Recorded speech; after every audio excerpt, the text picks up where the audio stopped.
welcome back to the channel, guys. So today I'd like to talk about the Wayne Static era of Static X, and that's not to ignore Project Regeneration, which I think is wicked. I'm doing a ranking of the albums of the Wayne Static era. The reason I'm not talking about Project Regeneration is just I want to keep it just to the Wayne Static era of Static X, really.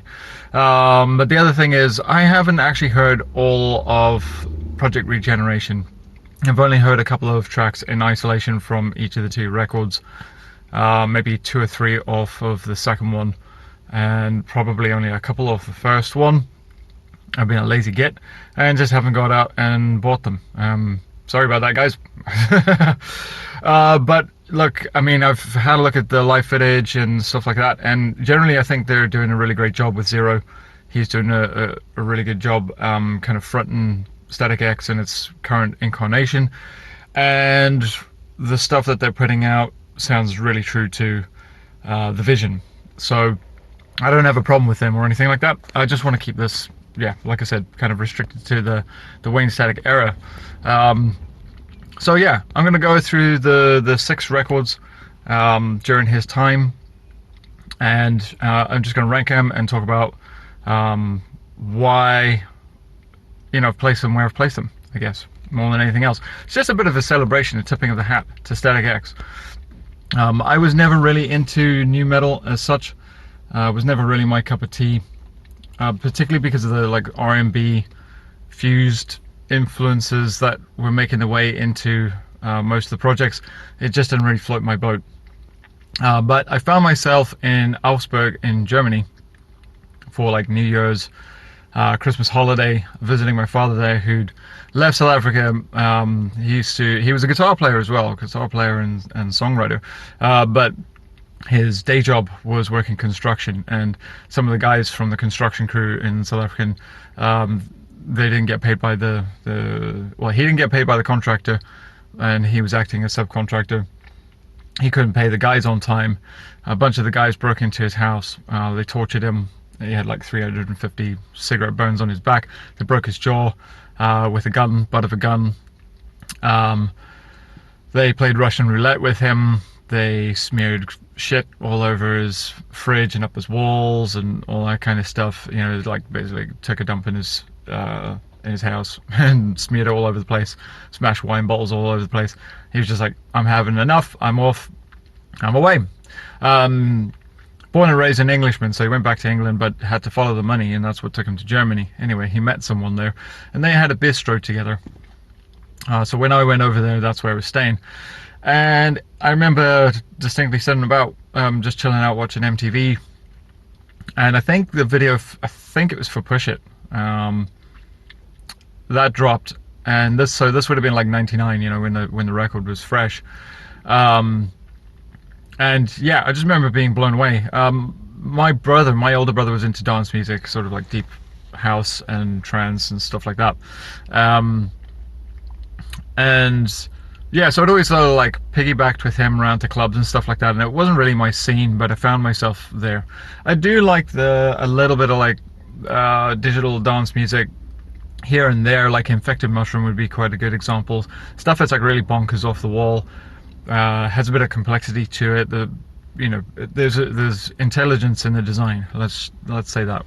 So I'm not completely adverse to it, but it's definitely, you know, it's not my normal cup of tea, let's put it that way. But I really liked what I heard with Wisconsin Death Trip, so I immediately went into a record store and picked it up along with a couple of other discs that day. And I remember it pissing my dad off. My dad was pretty open-minded. Like, if you watch my last video, he quite enjoyed Opeth, you know, when I introduced that to him. And like, metal's not his cup of tea, you know, it wasn't. He's long since passed. But yeah, it definitely wasn't his cup of tea.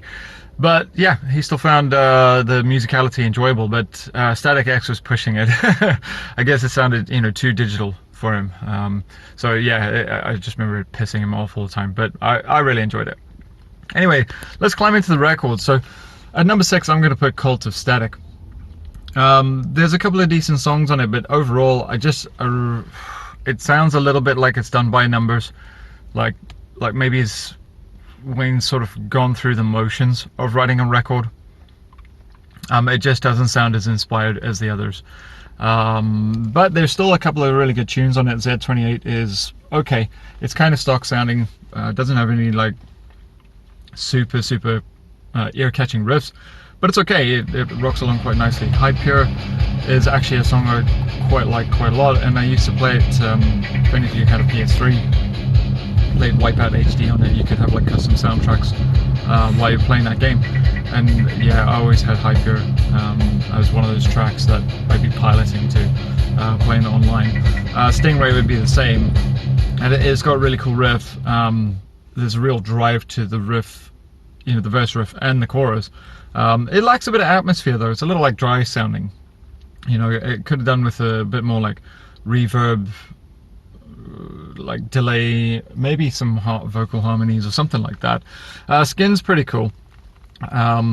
It's also, again, like the verse groove is it doesn't really pay off, so it's like a little bit bland there. You know, like the verse is decent, but like the chorus doesn't really pay off, you know. So it's an okay song, but it's not great, if that makes sense. It doesn't like jump out at you and stuff like that. Yeah, so while there's a couple of tracks that I do like on it, it's like it just sounds like Static X by numbers, and that's why, yeah, I've put it in the 6th spot.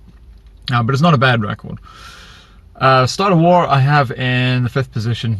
This is a tough one actually, because I was quite a lot going for it in a lot of ways. But yeah, it's just, I think there's, you know, the sort of cream of the crop is just that much better. But The Enemy, it's a strong opener.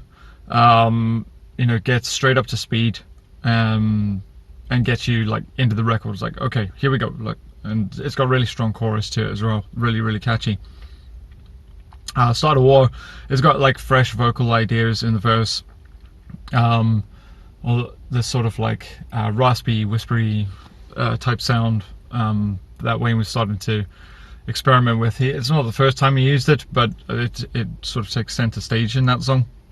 But otherwise it's a really thumping track. I really like it. Dirt House has got some really wicked sample work in it. It's really like in the pocket and has just bags of attitude in the vocals.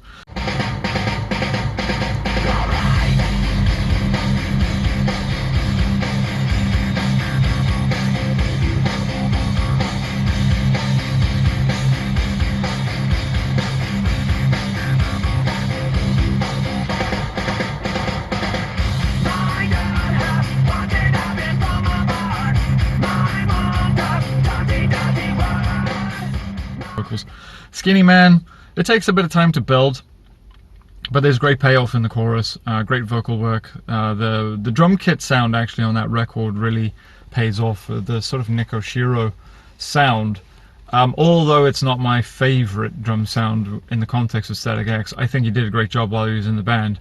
You know, he had much more of a roomy kind of sound to his kits, say compared to like the Ken J sound, which was more drum and bass, a little bit more controlled sounding, I guess you might say. I Want to Fucking Break It is a really fun track. It's bonkers, like just the weird like poker sample thing that gets you going in that, and it happens a couple of times. But otherwise, it's like it's really smashing, and it just kicks loads of ass. My Damnation's a really fantastic track, actually. Again, lots of really good vocal work. You know, the sort of culmination, I guess, of this Wayne starting to, well, not starting, but the culmination of him doing like pretty technical vocal work and harmonies and layering and that sort of thing. And I actually really enjoyed that. There's sort of two main styles, I guess, of Static X that really appeal to me. And one is the sort of Shadow Zone-y, complex vocal harmony, layered kind of sound, and the other one is like more like Wisconsin Death Trip or Machine, like where it's maybe a little simpler in those regards, but there's a bit more going on in the sample side of things. It's a little bit more towards the dance music. You know, the balance is slightly shifted. Anyway, in number 4, This might be a bit controversial, but I've got Wisconsin Death Trip in there. I know most people would probably put that maybe in their top spot, if not then probably their top 2. I'll try and explain why. It's a fantastic record. It's probably one of the best debut records I've ever heard, you know, in terms of like the sonic quality, the production, that kind of thing. Push It is perfect Static X opener. Like, I don't think you could ask for a better opener. And the first 3 tracks, I'm With Stupid through to like Bled for Days, they're all very, very strong. The start of the record was very, very good. But I never really liked Love Dump. I know a lot of people really do, but it just drags a little bit for me. It's okay, it's not so bad, but yeah, it doesn't really like get things lit for me. I Am is a killer track with vibe. It's got a lot of cut and punch and has like really sort of driving momentum, and I really appreciate that. So you know, that's great. Otsigalation, that drags a bit as well. It's not bad, but it is a bit draggy.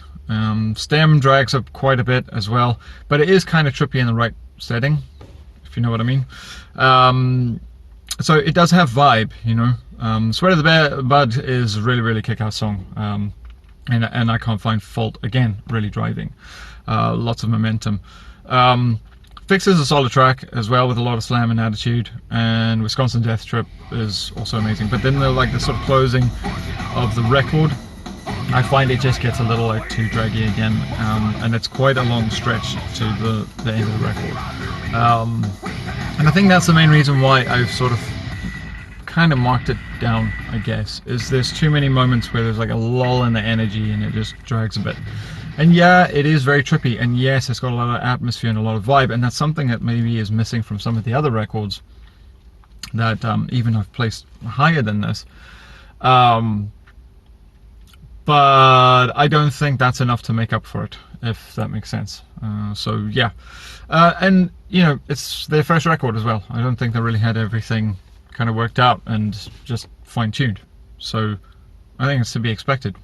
But yeah, let me know in the comments what you think of that take, because I'm sure there's going to be people who disagree. Anyway, at number 3 I've got Cannibal.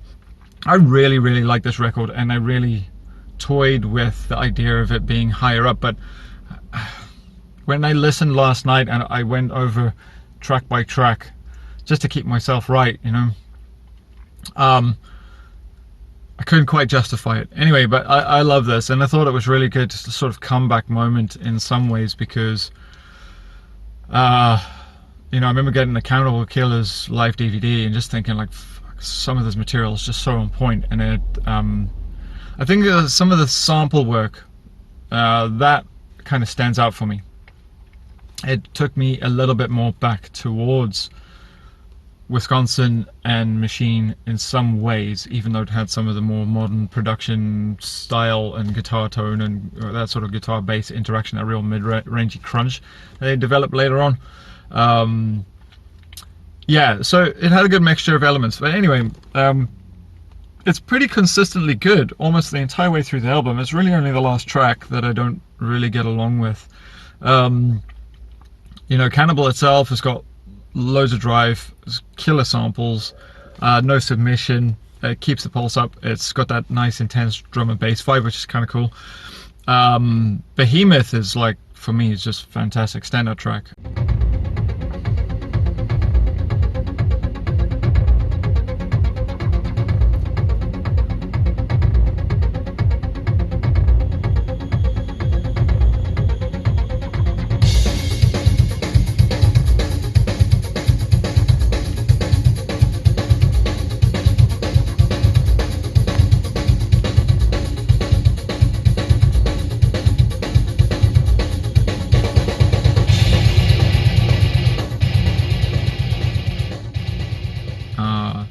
So atmospheric, double bass drive, and it's a real crowd pleaser. You know, it's like something that people really like move to. Destroyer is a catchy ass mid-tempo track as well. 40 Ways is another slamming drive track. It's got a lot of snap and attack and like kind of bite to it, and Chromatic is super catchy and groovy. It's like a real party anthem, and that's something I like about Static X. Is like, that's my metal to party to. You know, there's music to fuck to and there's music to fight to, and then there's music to jive to, and metalheads don't have a lot of music to jive to. Static X is something you can jive to. Anyway, Cuts You Up is not the best in terms of like the chorus and stuff like that. It's a little stock and that kind of thing, but the verse is really strong. Goat is pretty cool. It's pretty anthemic. It's a bit of a mid-tempo track. It's probably an underrated track as well. Team Hate, I don't really like it. It's like, yeah, I just found it a bit weak.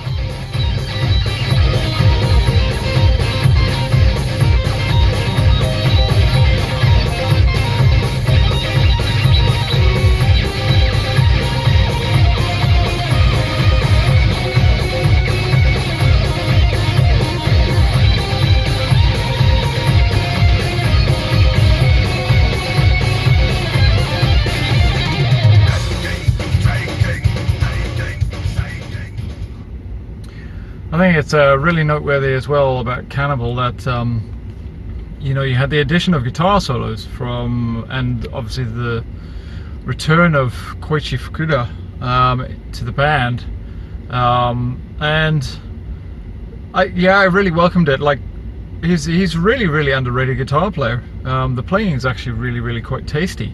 Some of it is really heavily laden with effects, with use of whammy pedal and stuff like that. But you can still hear the technique beneath that, and there's a couple of solos as well where he doesn't really use a whole ton of effects on it. It's, you know, just the drive of the amp.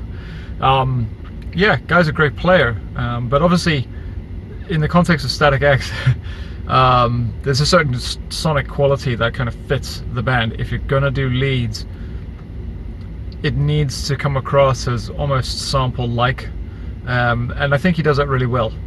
It's something, yeah, very unique in the world of like whammy pedal use in particular, because there's a few players that use whammy pedals. You know, obviously people like Dimebag Darrell spring to mind first and foremost, but you've also got Tom Morello from Rage Against the Machine, and it's tricky to make yourself with that pedal sound a little different from everybody else, but I think Koichi manages to do that pretty well. Right, in my number 2 spot, I've got Shadow Zone. It's a really catchy record. It's really well written, really well produced all around. Everything from like the sound building to the arrangements of each individual song. There's a lot of depth. A lot of depth, and more depth probably I would say than any of the other records, just overall. But everything down to the last detail of how the songs are sequenced and everything is really well thought out. Destroy All is a great opener. It's not as good as Push It, but it's definitely like a worthy opener for Static X, I think. Controller is not a great track actually. The second track is a little bit weak, but the chorus kind of makes up for a kind of bland verse. New Pain. It kind of starts a little bit slow, but it builds, and Wayne's vocals, like, they start to show like the color of the album and where it's going to go, and you're like, ooh, okay, what's this? You know, like the first time you heard it, it was like, well, okay, there's some new elements here. Then you got Shadow Zone, which is like the catchy single that's just, I've over listened to it, but really it's a genius piece of song work. So yeah, no, absolutely phenomenal. It's got some really great vocal harmonies. Dead World is up tempo, it's a solo track. Again, the chorus is like standout. Monster.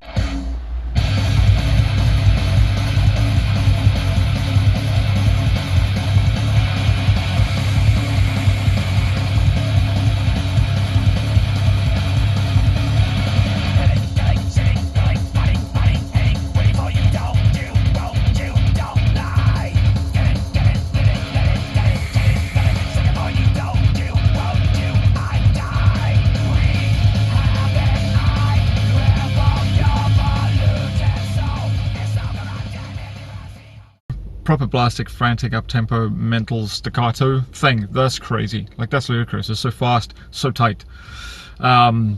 Furious chorus as well, so it just like keeps the album pumping. The Only is a great track, actually, with a lot of depth and versatility displayed. Very smartly arranged. The vocals, in terms of like the layering and the harmonies and that kind of thing. Yeah, it's a pretty good song. It's a little bit ballady, but it's better than Cold for me. It's definitely a better track than that. Kill Your Idols, fantastic tune. Probably my favorite track off the record. Look forward to it every time I hear it. Got a great verse that moves you, and the gripping chorus. Like it's got really good chord movements, and just, yeah, interesting, very interesting. It's like intriguing. Takes you on a bit of a ride, you know. All in Weight, really epic. Really great chord progressions and atmospheric, and again, just another kick-ass chorus. Otsego Electric, decent song, headbanger, but it could have done with more like fleshing out, maybe, I think. Transmission is just obviously a bit of a setup really for Invincible, but Invincible is, I think, one of their masterpieces. It's an amazing album closer. I put that up there with some of the classic album closers, you know, like the way, say, Master of Puppets is closed out or something like that. You get these certain songs where you just think, like, it leaves you wanting more, but it takes you to an even higher emotional plane than you thought you could get, and it's got a really clever set of drum grooves and time signature type movements going on it. Nothing over the top. It's not like particularly odd time, but yeah, it's just intriguing. It's clever. It moves along. It's got some grunt and bite in that sort of bridge section. Fantastic. Anyway, my number one Static X album is Machine. The intro is bizarre in a way that only Static X could make it, but it's great. It just sets it up to get going, and then you've got Get to the Gone, kicks in. It's heavy, pacey. It's a slightly darker tone to this record, and I think that's probably why it stands out for me. But it's still in the vein of Wisconsin, but it's like matured, fleshed out, a little bit more refined, more produced. I think that's why I like this record the best. I do like the atmosphere and vibe of early Static X more so than later Static X, but the execution had to be there, and I think on this record it is. For me personally, this is just opinion. Like, Permanence continues the momentum, strong verse with killer catchy chorus, and Wayne's vocals like really sort of like implode on your ears. They're really heavy, crunchy. Black and White, super catchy, killer dark sounding chorus, and it's a nice mid-tempo track. This Is Not brings back the pace, so it like gets you going again, so it never really let it lull. The bass sounds killer, really like interesting rhythmic ideas on the vocals in the verses, and something punchy and stabby about the chorus that I really like. Otsego Undead is probably the best Otsego track in my opinion, by far. Like the intro samples, it takes me back to like Hackers era, like if any of you have ever seen the movie Hackers. Yeah, just totally vibing. I hate Cold, I gotta admit. It's probably because I've overheard it, but it's probably the closest like out and out new metal thing that they did. So yeah, just don't dig it. Structural Defect though makes up for it, and it's awesome. It's just so groovy, and you just want to fucking bounce to that song. In a Bag, almost as good as Structural Defect, but not quite. But it's still groovy as fuck. Nice chorus with a lot of tension. Burn to Burn, not my favorite, but there's some cool stuff going on. Some interesting sample work. When you listen to it a few times, you pick up on it. But it's a little clunky, you know. Again, breaks up the momentum, but it's still not a bad track. And then Machine for me is like fucking genius. It sounds like, to me, like what it feels like if you're maybe like sitting freaking out that you thought maybe you're about to OD or something. It makes you behave like the village drunkard in some early Irish novel. Total loss of all basic motor skills. Blurred vision, no balance, numb tongue. The mind recoils in horror, unable to communicate with the spinal column. Which is interesting because you can actually watch yourself behaving in this terrible way, but you can't control it. But then like, all you sort of realize that all you want to do is like get your freak on. It's a strange vibe. I guess you have to have done a bit of that stuff to relate to that. Maybe I'm giving something away here. Anyway, look, that's my take. Yeah, I'm probably too old for all that shit now. Let me know what you think in the comments, guys. I think just Machine, for me, it just, as I said, it has enough old school overall vibe. It's got the kind of Ken J drum sound. It's a little tighter. There's a little bit more shift to like the dance grooves.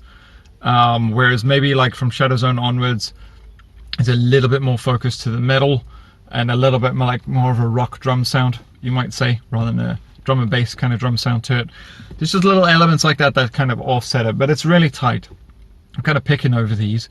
They're actually all really good records, except for maybe Cult of Static for me is like the one where I remember buying that and being kind of disappointed. But yeah, I'd love to know what you think in the comments. So drop one below and I'll catch you next time. Adios!